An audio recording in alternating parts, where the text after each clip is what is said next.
Hey guys, welcome to 8 Push Done Spicy, and today we're going to be talking about Washington and his administration. First off, let's get started on the Judiciary Act of 1789. So now, I expect that if you're watching this video, you already sort of have a general understanding from what the actual website said. So go check that out. If you don't already, then come back and watch this video. So essentially, the Judiciary Act of 1789 allowed for the Supreme Court to be set up and to have it be the highest court in all of America at the time. But now, I know you might be thinking, well, what's the actual real importance of that? I'll tell you.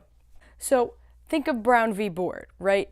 The federal courts ruled, or the Supreme Court rather, ruled that schools have to be desegregated. However, some southern states just didn't want that, but regardless of what the states wanted, the Supreme Court ruled it, and that precedent was set all the way back in the times of Washington and a judiciary review in Marbury v. Madison, which you can read about above as well. One of the issues with this was that the colonists were super afraid of another really bad monarchy, like they just got done fighting in the Revolutionary War.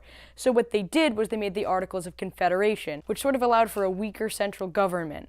However, Shays' Rebellion ensued. So in Shays' Rebellion, again, a bunch of Western backcountry guys were unhappy and attacked, but that one was pretty bad. So that's what made Washington change the Articles of Confederation at the Second Continental Congress. Once they did that, now we have the Constitution. This also leads us into the Whiskey Rebellion. Now, the Whiskey Rebellion was sort of the same idea of like kind of backcountry people getting upset about something the government was doing. This time it was taxes. So they rebelled. But the difference between Shays' Rebellion and all rebellions before it and the Whiskey Rebellion is that the Whiskey Rebellion was under a constitution. Now with the stronger central government, sorry Jefferson, but it works, George Washington was able to send in an army and stop the Whiskey Rebellion. This also showed to all other nations that we were not going to be in a state of constant turmoil, and we were a real country that could be taken seriously. So Adams is known for keeping us out of war, but Washington did that too in Jay's Treaty. Now, George Washington sent John Jay to Great Britain, and now you can read up on it above, but essentially nothing changed and people were pretty pissed off as it was happening.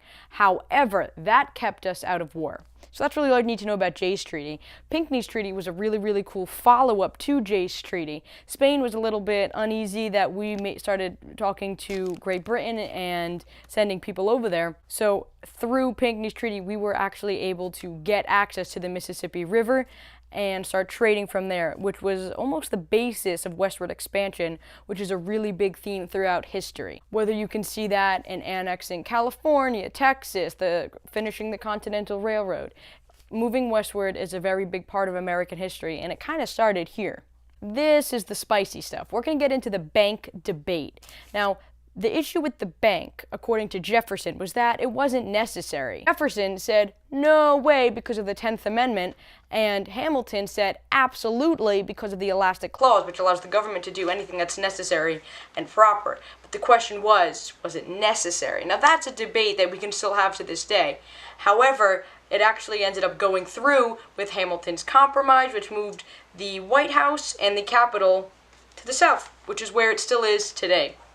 And this allowed Hamilton to get his bank, and yeah. Another reason why Jefferson did not want a bank is because he felt that it would unite the wealthy and the government, making a super unfair advantage to the common man, which, as a Jeffersonian, makes sense, Jefferson's a Jeffersonian, would be left out of sort of economics and government, which Jefferson did not want. Now, this one's a personal favorite. This is the Neutrality Proclamation, and this just really pissed off Thomas Jefferson, and in case you couldn't tell already, I'm a little bit biased against Thomas Jefferson, which is absolutely wrong and kind of terrible, especially since I'm doing this, but it's fine. It's totally fine. Form your own opinions. Jefferson wanted us to get involved with France's revolution. France helped us, therefore we should help France. However, George Washington said, we really shouldn't get involved with any other country. We need to focus on ourselves, and we need to grow. Kind of like a breakup, like we need space, you need to grow, I need to grow, this isn't good right now. It was essentially one of those things. France and Thomas Jefferson were like, hey, we have an agreement, and Washington was like,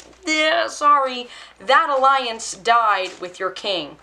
It rolled away with your king's head. I'm really sorry, but no. Thomas Jefferson got really mad at that and actually left the cabinet. That was also the beginnings of some political parties, the Jeffersonians and the Hamiltonians, Jeffersonians being common man, farming, agriculture, and Hamilton being the bank, Britain, etc., which you can read about on one of the other pages, Democratic Republicans versus Federalists. So that's really it for Washington's administration. What's written about the farewell address is sort of all you need to know. Those two main points: just beware of the power of the party, as in don't form political parties, and two, don't get involved with other countries. That's really it, guys. Read up again, and there's an assessment all the way at the end, sprinkled in some of these questions. So come back and watch this and read up on it if you don't get the answers right. And this has been Washington's administration on APUSH Done Spicy.